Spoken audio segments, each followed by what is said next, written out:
Salut à tous, c'est Yas et j'espère que vous allez tous très bien. Donc voilà, aujourd'hui une nouvelle vidéo, tout simplement on va voir qui est Mikayil Faye, la première recrue officielle du Barça cette saison. Donc voilà, il est arrivé pour 5 millions d'euros avec bonus compris. C'est un jeune défenseur central sénégalais qui est arrivé en provenance d'un club de D2 croate. Donc voilà, aujourd'hui on va voir un petit peu qui il est, parce que personnellement avant de faire cette vidéo je le connais pas forcément. Voilà, ils ont activé une clause à 400 millions d'euros sur lui et il est sous contrat avec le Barça jusqu'en 2027. Donc il signe pour 5 ans il me semble, 4-5 ans. Donc voilà, on va voir son histoire, ensuite son parcours en équipe nationale, en club et enfin qu'est-ce qu'il pourrait apporter au Barça tout simplement. Donc voilà, il a 18 ans, c'est une future promesse du football sénégalais tout simplement. Il a été formé au Diambar FC au Sénégal. Voilà, il a fait l'école de formation, il a fait le centre de formation avec Bamba Dieng justement, voilà l'attaquant du FC Lorient comme vous le connaissez sûrement. Justement depuis tout petit, avant de rejoindre le Custosija Zagreb, tout simplement un club de D2 croate en février 2023. Donc voilà, en 2023 il a joué quelques matchs, il s'est imposé directement au sein de l'effectif croate tout simplement. Et niveau carrière internationale, Faye il a atteint les 8e de finale de la Coupe du Monde U17 en 2019 avec le Sénégal tout simplement. Donc dès le plus jeune âge il a été repéré par les services sénégalais. Il a ensuite été appelé par le coach de l'équipe nationale des U20 du Sénégal pour les éliminatoires de la CAN U20, mais malheureusement il n'a pas participé, il a participé à aucun match, il était beaucoup trop jeune, il n'avait pas forcément l'expérience de ce niveau là, etc.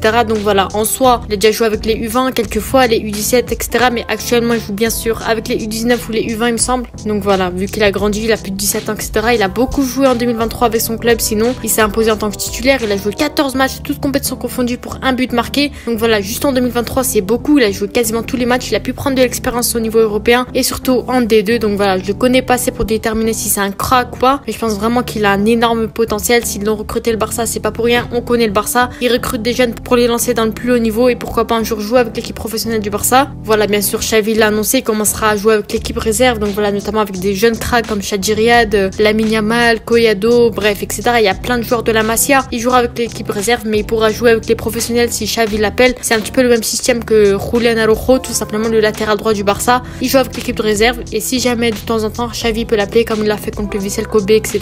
Donc voilà, soit il va prendre l'expérience là-bas, il va jouer de temps en temps avec les professionnels, un petit peu comme Lamine Yamal, Julián Araujo, etc.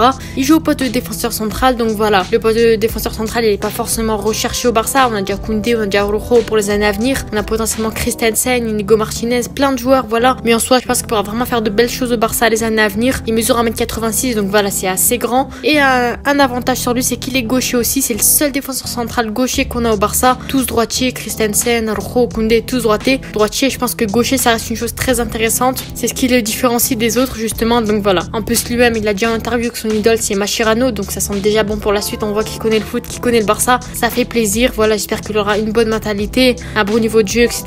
Donc voilà, ses qualités, bien sûr, je vous l'ai dit juste avant, c'est qu'il est gaucher, il est assez grand, il a pris de l'expérience en D2, etc. Il a joué en professionnel, il a pas mal joué cette saison, que ce soit avec le Sénégal, que ce soit avec son club. Il est grand, il a pas énormément encaissé de buts cette saison avec son club, donc on voit qu'il est assez solide, il défend bien son équipe malgré sa jeunesse, malgré son jeune âge. Il peut apporter de très belles choses, il peut être mature sur le terrain, il a de l'expérience, donc je pense que pour moi ça pourrait beaucoup apporter à l'équipe réserve. Et justement dans l'équipe réserve il prendra de l'expérience pour un jour jouer avec l'équipe professionnelle du Barça tout simplement. Donc voilà, mon avis maintenant, est-ce que c'est une bonne idée ou pas pour le futur? Je pense que vraiment c'est une très bonne pépite trouvée par le Barça, ça revient pas trop cher, 5 millions plus quelques bonus, donc je pense que vraiment ça peut être une très très bonne pioche. De base il était courtisé par d'autres clubs comme Marseille ou peu importe, mais en soi je pense que ça reste une très bonne pépite. Je pense que c'est le bon moment pour le recruter, 18 ans, il progresse un petit peu encore 2-3 ans en équipe réserve et on pourra voir plus tard s'il pourrait jouer avec les pros du Barça ou pas. Donc je pense que pour moi, pour le long terme, pour le futur, ça reste une très bonne pioche, pas très cher, etc. Vraiment il a l'expérience, ça fait plaisir. Et sinon pour la progression entre l'équipe réserve et les professionnels, je pense qu'on pourrait un petit peu faire comme Julián Araujo, comme Alex Collado, Lamine Yamal, le faire jouer en réserve toute l'année et de temps en temps tu le fais rentrer en professionnel quand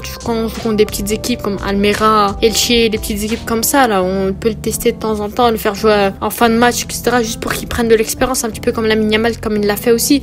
Personnellement j'ai hâte de le voir sur le terrain, hâte de le voir qu'est-ce qu'il peut donner, qu'est-ce qu'il peut nous apporter au Barça, tout simplement. Dites-moi vos avis en commentaire sur le joueur, est-ce que vous le connaissez? Personnellement je le connaissais pas du tout, mais voilà, en soi je pense que ça sent bon pour la suite et voilà, dites-moi vos avis en commentaire sur lui. C'était Yas, on se retrouve à la prochaine, ciao.